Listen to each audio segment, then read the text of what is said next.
ಇದು Stanford university ಒಳಗೆ ಮಾಡಿದ್ದು, ಹಳೆ ಸಿನಿಮಾ ಇದು. ಅಂದ್ರೆ ಸೈಕಾಲಜಿಕಲ್ ಟೆಸ್ಟಿಂಗ್ ಅಂತ ಮಾಡ್ತಾರೆ ಕೆಲವೊಂದು. 1952ನೇ ಇಸ್ವಿಗೆ ಮಾಡಿದಂಥ ಫಿಲ್ಮ್ ಇದು, ಸ್ಮಾಲ್ ಫಿಲ್ಮ್. ಎಷ್ಟರ ಮಟ್ಟಿಗೆ ಚೆಂದ ಆಗಿದೆ ಅಂದ್ರೆ ಅದು ಇವತ್ತಿಗೆ ಕೂಡ ಸೈಕಾಲಜಿ ಪಾಠ ಮಾಡ್ಬೇಕಾದ್ರೆ ಅದನ್ನೇ ಉಪಯೋಗಿಸ್ತಾರೆ, ಸ್ಲೈಡ್ ಇಲ್ಲ. ಇನ್ಫ್ಯಾಕ್ಟ್ ನಾನು ಹೋದ ವಾರ ಮೊನ್ನೆ ಮೇದಾಗ ಹಾರ್ವರ್ಡ್ ಬಿಸ್ನೆಸ್ ಸ್ಕೂಲ್ನಾಗ ಪಾಠ ಮಾಡುವಾಗ ಇದನ್ನೇ ತೋರಿಸಿದ್ದೆ ನಾನಲ್ಲಿ. ಆ್ಯಂಗರ್ ಮ್ಯಾನೇಜ್ಮೆಂಟ್ ಅಂದರೆ ಏನು? ನಮ್ಮ ಮನೆ ಸಿಟ್ಟು ಬರ್ತದೆ ಯಾರಿಗೊಬ್ಬರಿಗೆ, ಸಿಟ್ಟು ಬಂದರೆ ಯಾರಿಗೆ ಎಫೆಕ್ಟ್ ಆಗ್ತದೆ ಅಂತ. ಸಿಟ್ಟು ಬಂದಾಗ ಯಾರಿಗೂ ಪ್ರಯೋಜನ ಆಗೋದಿಲ್ಲ, ಎಲ್ಲರಿಗೂ ತೊಂದರೆ ಆಗ್ತದೆ. ಆ ಫಿಲ್ಮ್ ಇಟ್ಟು ಚೆಂದದ, ಅದು ಸಮಥಿಂಗ್ ಎಕ್ಸ್ಟ್ರಾಡಿನರಿ. ಮತ್ತು ಇನ್ನೊಂದು, ಆ ತೀರ ನನ್ನ ಕೋಪ ಬಂದಾಗ ನನಗೆ ಕಲ್ಪನೆ ಇರೋದಿಲ್ಲ ಏನು ಮಾತಾಡ್ತೀನಿ ಅಂತ ತಿಳ್ಕೊಂಡು. ಈ ನಮ್ಮ ಉತ್ತರ ಕರ್ನಾಟಕದಾಗ ಒಂದು ದೊಡ್ಡ ಪ್ರಾಬ್ಲಮ್ ಅದ, ಬೈಗಳು ಭಾಳ ಸರಳ ಬರ್ತಾವೆ ನಮಗೆ ಅಲ್ಲ, ಬೈಗಳು ಭಾಳ ಸರಳ ಬರ್ತಾವೆ. ಮಕ್ಕಳು ಕೇಳಿಸ್ಕೋತಾವ ಅಂತ ಕಲ್ಪನೆ ಇರೋದಿಲ್ಲ ನಮಗೆ. ಆ ಕೇಳಿಸ್ಕೋತಾ ರಿಪೀಟ್ ಮಾಡ್ತಾವೆ ಮಾತಾವು, ನಾವು ಹೇಳಿದ ಮಾತಾ ರಿಪೀಟ್ ಮಾಡ್ತಾವೆ. ಯಾರು ಕಲಿಸಿದ್ರಿ ನಿಮಗೆ? ನಮ್ಮ ಮನೆ ಮಗ್ಗಲದ ಗಂಡ ಹೆಂಡತಿ ಇದ್ದಾರೆ, ಸಣ್ಣ ವಯಸ್ಸಿನ ಗಂಡ ಹೆಂಡತಿ. ಅವ್ರಿಗಿಬ್ಬರಿಗೂ ಅವ್ವ ಅಪ್ಪ ಇದ್ದಾರೆ. ಹುಡುಗ ಅಪ್ಪ ಅವ್ವ ಇದ್ದಾರೆ, ಹುಡುಗಿ ಅವ್ವ ಅಪ್ಪ ಇದ್ದಾರೆ. ಆ ಹುಡುಗಿ ನಮ್ಮ ಮನೆಯಾಗ ಇರ್ತದೆ ಜಾಸ್ತಿ, ಅದು ಭಾಳ ಚಂದ ಹುಡುಗಿ. ಒಂದು ಸಲ ಹುಡುಗನ ತಂದೆ ತಾಯಿ ಬಂದರು ಊರಿಂದ, ಒಂದು ತಿಂಗಳು ಇರೋರಿದ್ರು ಅವರು. ಅವ್ರು ಬಂದು ಪಾಪ ಬಸ್ ತಪ್ತೆ ಅಂತ ಒದ್ದಾಡ್ಕೊಂಬಂದು ಹುಷಪ್ಪ ಅಂತ ಬ್ಯಾಗ್ ಇಟ್ಟು ಕೂತರು. ಈ ಹುಡುಗಿ ಕೇಳ್ತೀವಿ, ಅಜ್ಜ ವಾಪಸ್ ಯಾವಾಗ ಹೋಗ್ತೀನ ಅಂತ ಕೇಳ್ತೀವಿ. ಅಯ್ಯೋ ತಾಯಿ ಈಗಿನ ಬಂದಿನಲ್ಲ, ಊರಿಗೆ ಹೋಗೋ ಮಾತು ಯಾಕ ಅಂತ ಅಜ್ಜ ಕೇಳಿದರು. ಆತು ಬಿಡು, ಇನ್ನೊಂದು ತಿಂಗಳು ಕಿರಿಕಿರಿ ತಪ್ಪಿದ್ದಲ್ಲ ಅಂತೆ ಹುಡುಗಿ. ಇದು ಯಾರ ಮಾತು ಅಂತ ತಿಳ್ಕೊಳ್ಳಿಕ್ಕೆ ಭಾಳ ಶಾಣತನ ಏನು ಬೇಕಾಗಿಲ್ಲ, ಹುಡುಗಿ ಮಾತು ಅಲ್ಲದು. ಹಿಂದಿನ ದಿವಸ ಗಂಡ ಹೆಂಡತಿ ಜಗಳಾಡ್ಯಾರ. ಏನಂತ ಹೇಳಲ್ಲ ಗಂಡಗೆ, ನಾಳೆ ನಿಮ್ಮ ಅವ್ವ ಅಪ್ಪ ಬರ್ತಾರಲ್ಲ, ಇನ್ನು ಒಂದು ತಿಂಗಳು ಕಿರಿಕಿರಿ ತಪ್ಪಿದ್ದಲ್ಲ ಅಂದಾಳ. ಇದು ಅಲ್ಲೇ ಕೂತಿತ್ತು ಹುಡುಗಿ, ಅವ್ರ ಮುಂದೆ ಹೇಳಕ್ಕೆ. ಆ ಹುಡುಗಿ ಆಲ್ ಇಂಡಿಯಾ ರೇಡಿಯೋ ಅದು, ಎಲ್ಲಿ ಬೇಡ ಅಲ್ಲೇ ಪ್ರಸಾರ ಮಾಡ್ತೀವಿ. ಇದು ಅಜ್ಜಿಗೆ ಹೇಳ್ತು. ಆ ಹುಡುಗಿ ತಪ್ಪಲ್ಲದು, ಆ ಮಕ್ಕಳ ಮುಂದೆ ಏನು ಮಾತಾಡಬೇಕು ಅಂತ ಕಲ್ಪನಾ ನಮಗೂ ಇರಬೇಕಲ್ಲ. ಅವ್ರ ಮುಂದೆ ತಪ್ಪು ಮಾತಾಡಿದಾಗ ಅದು ಬೆಳೆಸ್ತಾವು. ಈಗ ಅಪ್ಪ ಬಂದ ಆಫೀಸಿಂದ ಮನೆ ಮುಂದೆ ನೋಡ್ತಾನೆ, ಕಸ ಬಿದ್ದುಬಿಟ್ಟದು ಕಂಡಾಪಟ್ಟಿ. ಯಾರು ಹಾಕಿದ್ರು ಮನೆ ಮುಂದೆ ಕಸ ಎಲ್ಲ? ಇದನ್ನು ಸಿಟ್ಟು ಬಂತ ಅವಾಗ, ಭಾರಿ ಸಿಟ್ಟನೆ ಒಳಗೆ ಹೋದ, ಕುದಿತಾನ ಒಳಗೆ. ಹೇ ಮನೆ ಮುಂದೆ ಕಸ ಹಾಕಿರಿ ಹೋದ. ಹೇಂತ ನಕ್ಕೋತ್ ಬರ್ತಾಳೆ, ಗಂಡು ಬಂದ ಅಂತ ನೋಡ್ರಿ, ನಕ್ಕೋತ್ ಬಂದ್ಲು.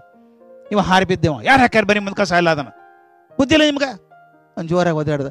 ಆಕೆಗೂ ಸಿಟ್ಟು ಬಂತು ನೋಡ್ರಿ, ಆಕಿದು ಮುಖ ಕೆಂಪಾತಿ. ಈಗ ಮೊದಲು ಬರೀ ನಗ್ತಾ ಬಂದಿದ್ಲಕ್ಕಿ, ಆಕೆಗೆ ಸಿಟ್ಟು ಬಂತು. ಈಗ ಇಬ್ಬರು ಜಗಳಾಡಲಿಕ್ಕೆ ಶುರು ಮಾಡಿದ್ರು. ನಿಮ್ಮ ಮಗ ಮಾಡಿದ್ದೆಲ್ಲ ಇದನ್ನು ನೋಡ್ರಿ, ಕರಿ ಅವನು. ನಕ್ಕೋತ್ ಬಂತು ಹುಡುಗ, ಮೊದಲು ನಕ್ಕೋತ್ ಬಂತು ಹೊರಗೆ. ಅವು ಬೈದ್ಲ ಅವಾಗ, ಯೂಸ್ಲೆಸ್ ಫೆಲೋ, ಕಸ ಹಾಕ್ತೀನಿ, ನನಗೆ ಬೈತಾ ನಿಮ್ಮಪ್ಪ ಅಂತ. ಆ ಹುಡುಗ ಸಿಟ್ಟು ಬಂತು ಅವಾಗ, ಹೋಗಿ ನಡಿ ಕ್ಲೀನ್ ಮಾಡಿ ಹೋಗು ಅಂತಂದು. ಅವ್ನು ಕ್ಲೀನ್ ಮಾಡ್ತಾನೇನ್ರಿ ಹೋಗಿ ಹೊರಗೆ. ಸಿಟ್ನಾಗ ಹೊರಗೆ ಹೋದ ಹುಡುಗ, ಅಪ್ಪ ನೋಡ್ತಾನೆ ಕ್ಲೀನ್ ಮಾಡ್ತಾನೆ ನನ್ನ ಮಗ ಅಂತ. ಖಾತ್ರಿ ಮಾಡೋದಿಲ್ಲ, ಆರಾಮ್ ಕೂತಾವ ಹೊರಗೆ ಹೋಗಿ. ಅವನಿಗೂ ಸಿಟ್ಟು ಬಂದದ, ನನಗೆ ಬೈತಾರಿ ಇವರು ಅಂತ ತಿಳ್ಕೊಂಡು. ಸರಿ ಮಾಡೋದು ಅಷ್ಟೇ ಅಲ್ಲ, ಇದ್ದದನ್ನು ಕೆಡಿಸ್ತಾನೆ ಈಗ ಅವ.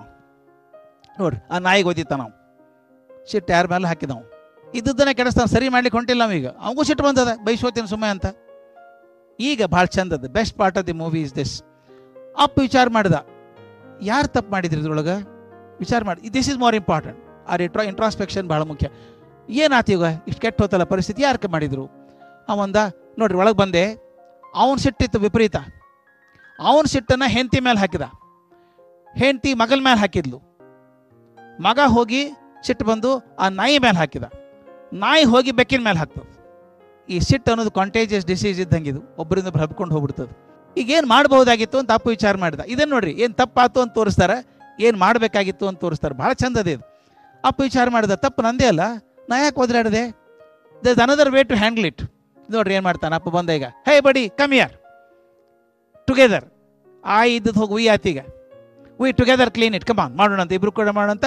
ದೊಡ್ಡ ದೊಡ್ಡ ನಾನು ಎತ್ತಿಡ್ತೀನಿ, ಸಣ್ಣದು ನೀ ಕೊಡು ನನಗೆ. ಇಬ್ಬರು ಫ್ರೆಂಡ್ಸಿಗೆ. ಅವ್ನು ದೊಡ್ಡ ಅಪ್ಪ ಎತ್ತಿಟ್ಟ, ಸಣ್ಣದನ್ನು ಮಗ ಎತ್ತಿಟ್ಟ. ನೋಡಿ, ಸಣ್ಣ ಇಟ್ಟಂಗಿ ಎಲ್ತ ಹೋಗಿ ಸಣ್ಣ ತಾವು ಕೊಡ್ತಾನೆ. 5 ಮಿನಿಟ್ನಾಗ ಪೂರ್ತಿ ಖಾಲಿ, ಎಲ್ಲ ಕ್ಲಿಯರ್ ಆಗಿ ಹೋಯ್ತು, ಎಲ್ಲ ಕ್ಲಿಯರ್ ಆಯ್ತು. ನಾವು ಬೋತ್ ಅಪ್ಪ ಮಗ ಇಬ್ಬರು ಫ್ರೆಂಡ್ಸಿಗೆ, ಭಾರಿ ಕ್ಲೋಸ್ ಫ್ರೆಂಡ್ಸ್. ನೋಡ್ರಿ, ವೆರಿ ಗುಡ್. ಇದು ಮೊದಲೇ ಮಾಡ್ಬೋದಾಗಿತ್ತಲ್ಲ. ಸಿಟ್ಟು ಬರೋದಲ್ಲ, ಆ್ಯಂಗರ್ ಮ್ಯಾನೇಜ್ಮೆಂಟ್ ಅಂತ ಕರೀತಾರೆ. ಮನೆಯೊಳಗೆ ಆಗೋದಿದು. ಯಾರೇ ಒಬ್ಬರು ಟೆಂಪರ್ ಕಳ್ಕೊಂಡ್ರು ಇಡೀ ಮನೆ ವಾತಾವರಣ ಹಾಳಾಗಿ ಹೋಗ್ತದೆ, ಇಡೀ ಮನೆ ವಾತಾವರಣ ಹಾಳಾಗ್ತದೆ. ಕೋಪ ಮಾಡ್ಕೊಂಡ್ರೆ ಲಾಭ ಆಗೋದಿಲ್ಲ, ಯಾರಿಗೂ ಸೊಲ್ಯೂಷನ್ ಇಲ್ಲ. ಕೋಪದಿಂದ ಯಾರಿಗೂ ಪ್ರಯೋಜನ ಆದದ್ದು ಇದುವರೆಗೂ ಇಲ್ಲ. ಅದಕ್ಕೆ ಒಂದು 5 ನಿಮಿಷ ತಾಳ್ಮೆಯಿಂದ ವಿಚಾರ ಮಾಡಿ, ಇದು ಮಾಡೋದು ಬೇಕಾಗಿಲ್ಲ, ಇಬ್ಬರು ಕೂಡ ಮಾಡೋಣ ಬಾ, ಕ್ಲೀನ್ ಮಾಡೋಣ ಬಾ ಅಂದರೆ ವಾತಾವರಣ ಚಲೋ ಇರ್ತಿತ್ತು. ನಾ ಎಷ್ಟೋ ಕಡೆ ಕಂಡಿದ್ದೇನೆ, ಒಂದೊಂದು ಮಾತಿನಿಂದ ಮನೆ ಒಡೆದು ಹೋಗ್ಯಾವ, ಒಂದೊಂದು ಮಾತಿನಿಂದ ಒಂದು ಮನೆ ಸಿಡಿದು ಹೋಗ್ಯಾವ, ಪರಿವಾರಗಳು ಬೇರೆ ಆಗ್ಯಾವ. ಅದ್ರ ಬದಲಿ ಶಾಂತತೆ ಇರಬೇಕು. ಇನ್ನೊಂದು ಭಾಳ ಮುಖ್ಯವಾದದ್ದು ಮಾತು ಅಂದರೆ, ಮಕ್ಕಳು ನೀವು ಹೇಳ್ದಂಗೆ ಮಾಡ್ತಾರ ಅಂತ ದಯವಿಟ್ಟು ನಂಬೇಡ್ರಿ. ನೀವು ಮಾಡ್ದಂಗೆ ಮಾಡ್ತಾರೆ. ನೀವು ಹೇಳ್ದಂಗೆ ಎಂದೂ ಮಾಡೋದಿಲ್ಲ.